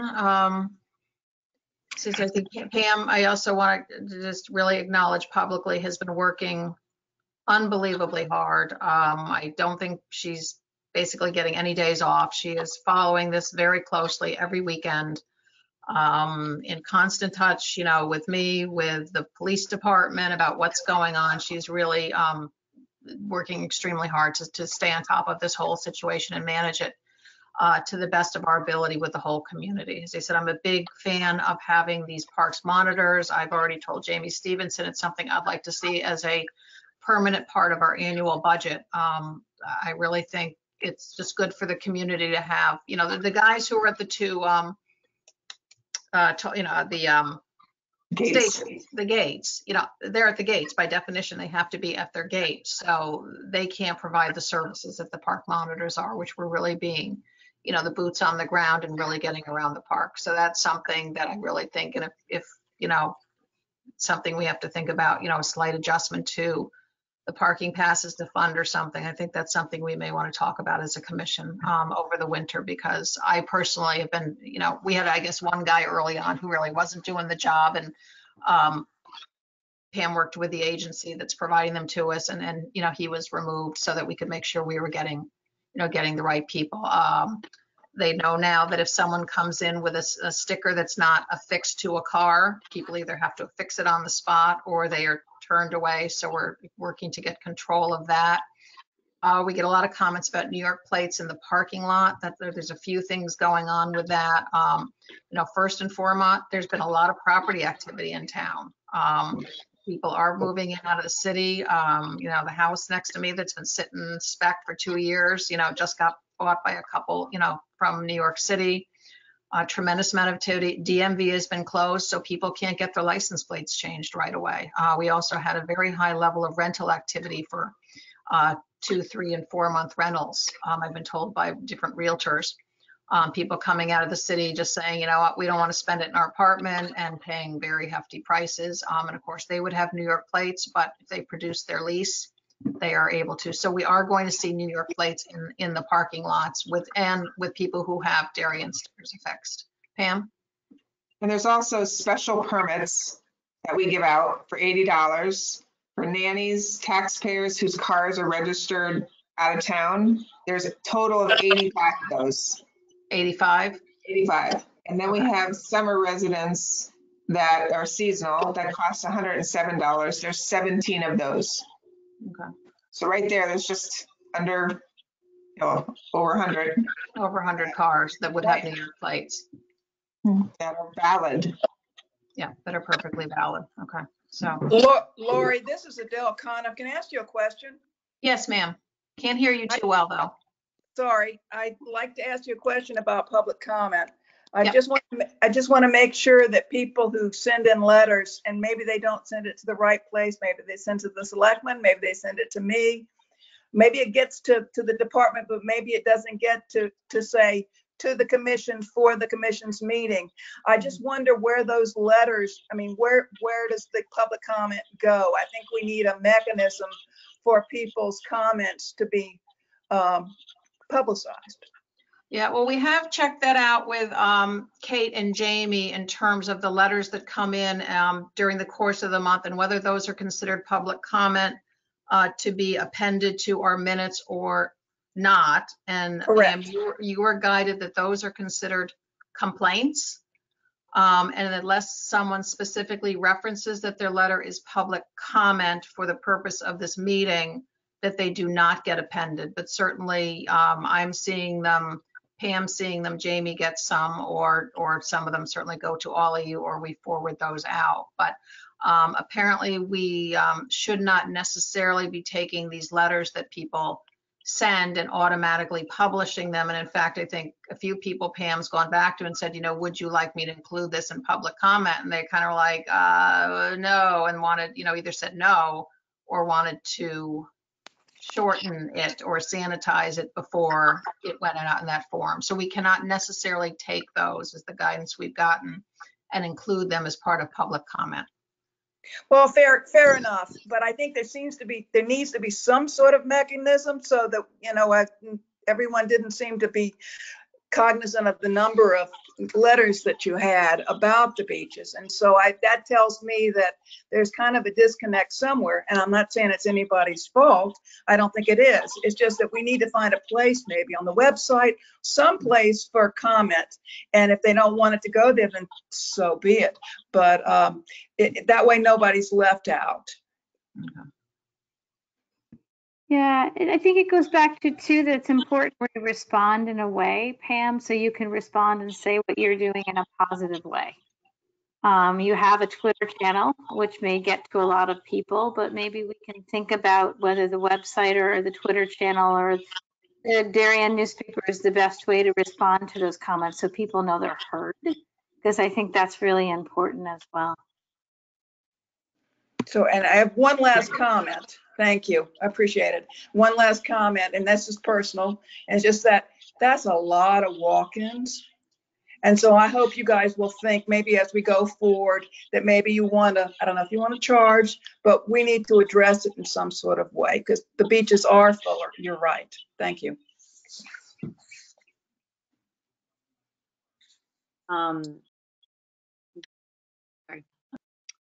Thank you, Pam, so much for doing all the data and the numbers. I just also wanted to check about the, you know, if the guard there is going to ask people walking in whether they're residents or not, if we could come up with a question that he would ask, you know, the same, you know, to everybody. I don't know what that would be, but just something that's, you know, across the board. Maybe the parachute point guard does it too. And, you know, something like, what's your, the Parks and Recreation is taking a survey. We would like to know your zip code. We're just getting data on, you know, walk-ins. Something simple like that, but it's just like the same question for every single person coming in. And I think it's going to be a little difficult with like people running. So maybe they just do it. I don't know if it's like all day or what, but. We could hold up a sign for the runners with the ear. Good phone. Yeah. Yeah, because I don't think runners don't tend to stop. Bikers don't stop. You know, it's just, I think that's, I think really the most important thing is that everyone has been social distancing at the beach. And I think it's really, you know, what Kathy says is, and what Mike says, to really get that message out that our beaches do feel safe, even though there is a lot of people there. So it's good to know. Okay, do we have any more question or discussion? No? Okay. All right, then we'll close this out for now. Pam, again, thank you very much for your diligence on this. And I think she's become the queen of sign making. I know she spent a lot of time since the COVID breakout, you know, as we've had to adjust the signage and whatever, we've had some problem with vandalism of the signs, and she goes back and she makes them again. But just an amazing amount of work that she and the staff have put into this over the last few months. I know it's been very stressful for her. But we've been in, as I said, very constant communication. Jamie stays in touch, and we're really trying to keep the best, the best pulse on it that we possibly can. Okay, just now a couple just reports and we'll wrap up. Director's report. Pam, any other things you'd like to cover beyond what I know you've been spending most of your time on? First of all, thank you very much for your comments. It's very nice. We all have been working very hard and it's really nice to feel appreciated. So thank you. My report, the only thing I want to add that is not in there is that the newest thing we've been working on is getting some food at the beach. As you saw, I sent out to you, we had the food concession survey. In the first weekend that went out on Friday, by Monday, we had over 800 respondents. I have been so busy, I didn't even check it since then. So we are also trying to get it up over 1,000 because our plan for the town plan only went to 1,000. So we're looking to pay so we can get that as many as we have until the deadline of July 24th for the survey. The concession consultant is coming out this weekend. I'm meeting with him on Saturday. And so is the Little League president, Sean Ryan, because we decided that we put the concession of McGuan wrapped in our study and analysis. Because the Little League really doesn't want much to do with their concession anymore and is very interested to see if the town would like to take that over. So we are putting it all together, which is very interesting. I have been in touch with Rory's from Darien and Jennifer's Kitchen. They're both very interested in vending. The health department's working very closely with us to help us make it happen. Most likely you may see it happen this weekend at Weed Beach, and then I'm going to be reaching out to different vendors for Pear Tree. It's a short season, but because the health department's been great working with us, I think we can pull it off. Rob Williamson from Uncle's Deli has been very kind and grateful, even though he had an injury and he can't vend, but he's been great. I've kept him in the loop, and he's willing to allow us to use the refrigerator and the freezer inside. They can have the hand washing station inside each concession. So at least we'll try to pull off something for the next 6 weeks for the residents.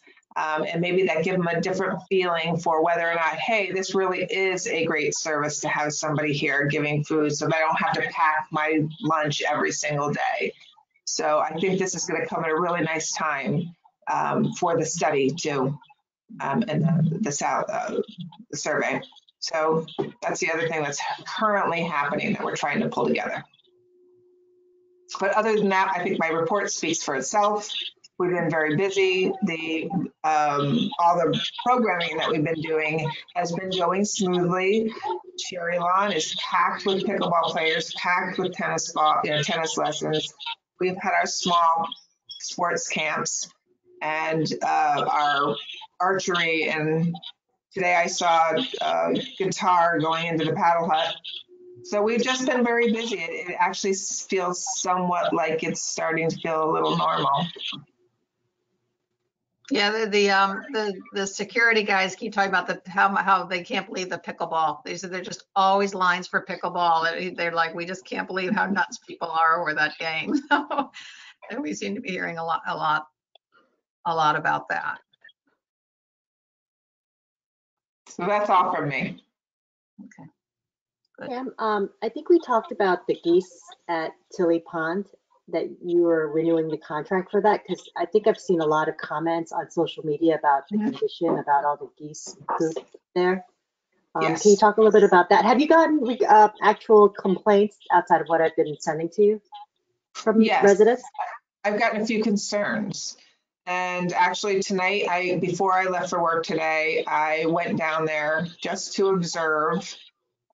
Yes, I counted 35. They were in 35 geese. They were in a cluster. I took some pictures of the pathways. I'm certain that they're maybe worse than other days, but today wasn't that bad. Yes, did I see some poop? Yes, but it was certainly not the cries that I've been hearing from the emails. However, that doesn't mean that we don't need to find a solution.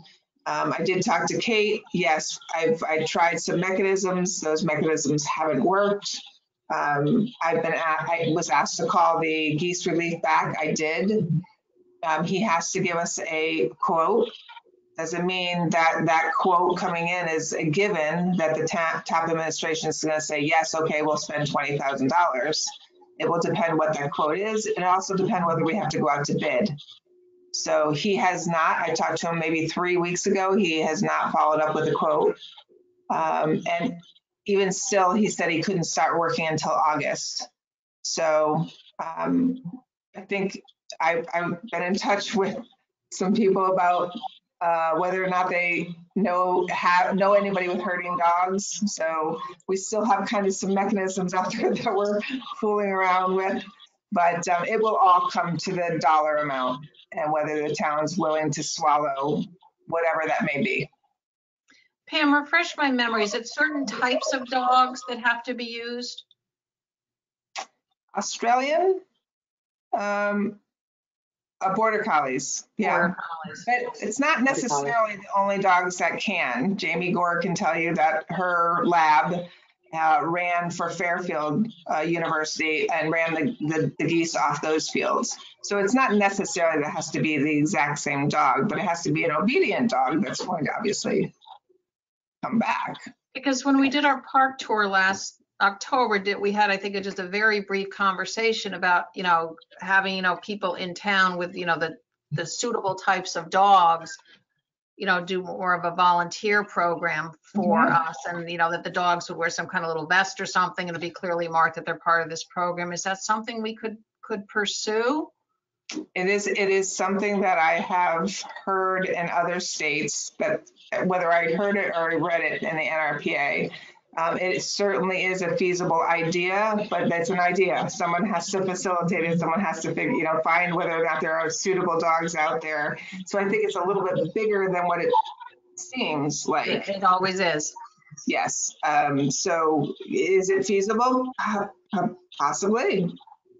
It will depend. Let's look at this dollar amount when it comes back. And I suppose the best thing to do is put it out in social media, put it out in the newspaper that we're looking for put something in order that, what would that job description be?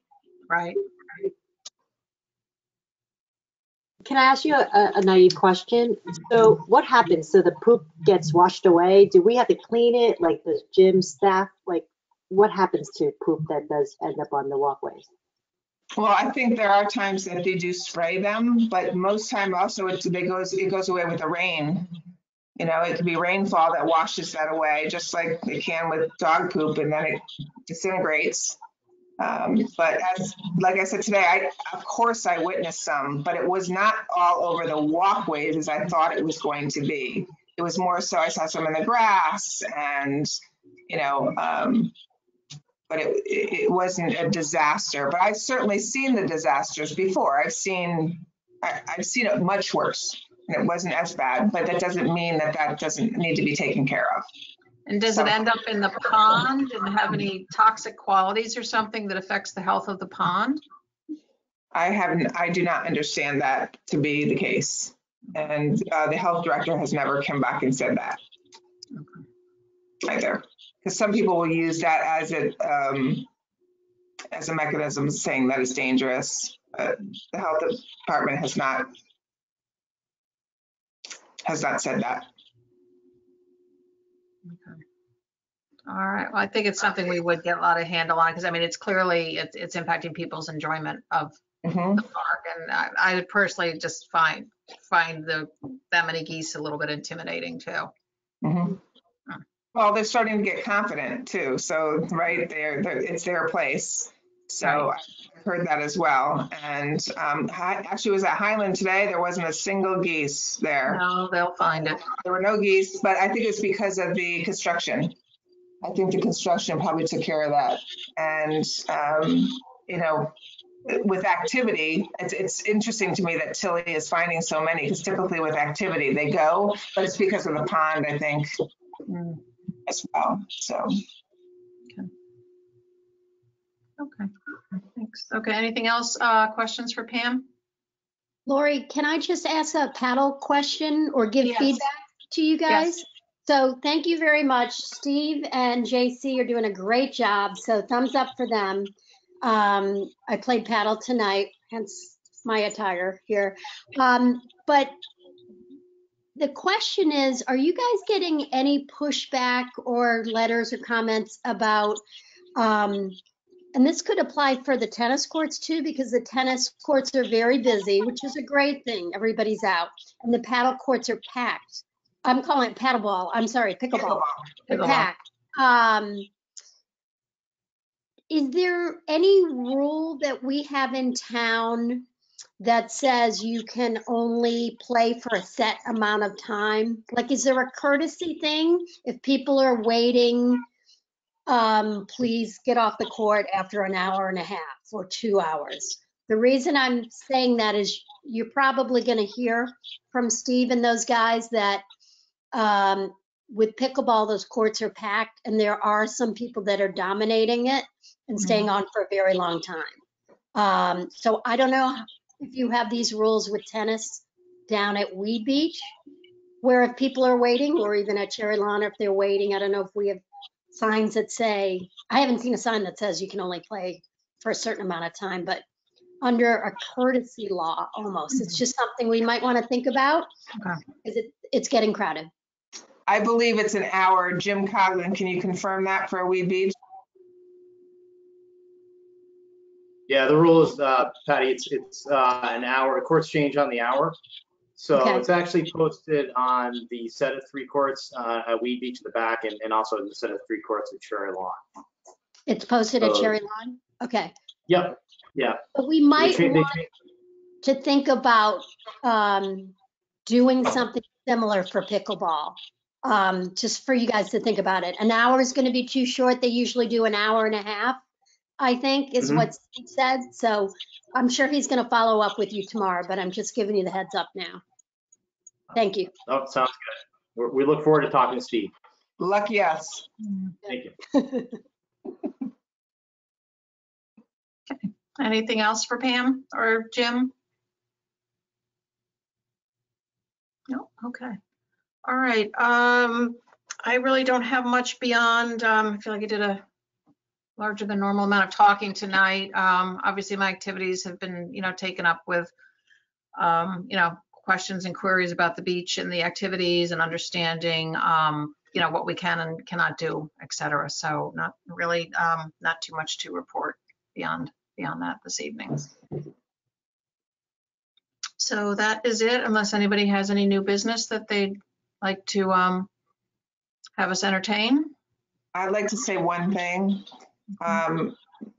We are trying, Jamie Gore and the Nature Center, to put together a possible soft opening at Highland Farms on Sunday, August 2nd.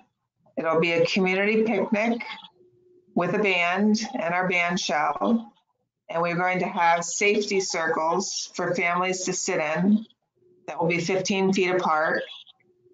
And Jim Flynn has been grateful enough to work with us, and he'll outline all those circles and field striping. And we're looking for it to be just a wonderful gathering in this gorgeous parcel with a great band and, weather pending, obviously. Rain date August 9th is Sunday. And you'll see some publicity, but we're working on it right now. And it's a collaboration between the town, Parks and Recreation, and the Nature Center. And we can do that under the existing guidelines for group gatherings? Right now it's 100. We're hoping that if it's 100, we'll stay at 100. That's what the circles are for. And we'll have registration through our software that will help us keep track of the numbers. If that cap goes to the phase 3, which it was supposed to already go but got held back, that would be cap of 500.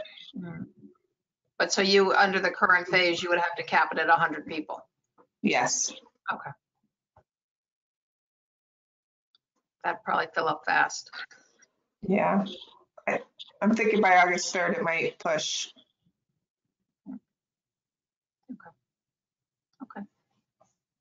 Okay. Anything else? Oh, well, gonna say, and I think Pam needs vacation soon. Pam does need Michelle? vacation. Yeah, Pam definitely needs vacation. Yes, I do. Okay, well, I think we're wrapped up. Kathy, again, well, we didn't see you too much. You had your camera off for most of the time. Sorry, I have children and dogs coming in and out, so I thought it'd be easier. Less distracting. But welcome again. And we can entertain a motion to adjourn. Nobody wants to adjourn? Tier wants to adjourn. Okay, Tier and Susan second. And Jamie, you have to roll call us. Lori, Yes. 1 second. Mike, No, I don't want to adjourn. Can we go another hour or two? No, I'll get the I'm only line. kidding, of course. Yes. Kathy, Yes. that's everybody. That's everybody. Okay, everybody. We are planning to have an August meeting. I believe in days gone by, those were passed, but I'd like to keep it on the agenda for now, given how much there's going on. If for any reason we conclude, or I conclude maybe it's not needed, I will reach out to everybody. But for now, I think it's better to just at least keep it on the calendar because it's been pretty busy. Okay. All right. Thanks, everybody. Have a good night, and we will see you all next month. I assume still virtually. Someday we will gather again. See All ya. right. Good night. Yeah. Good night. Thank you.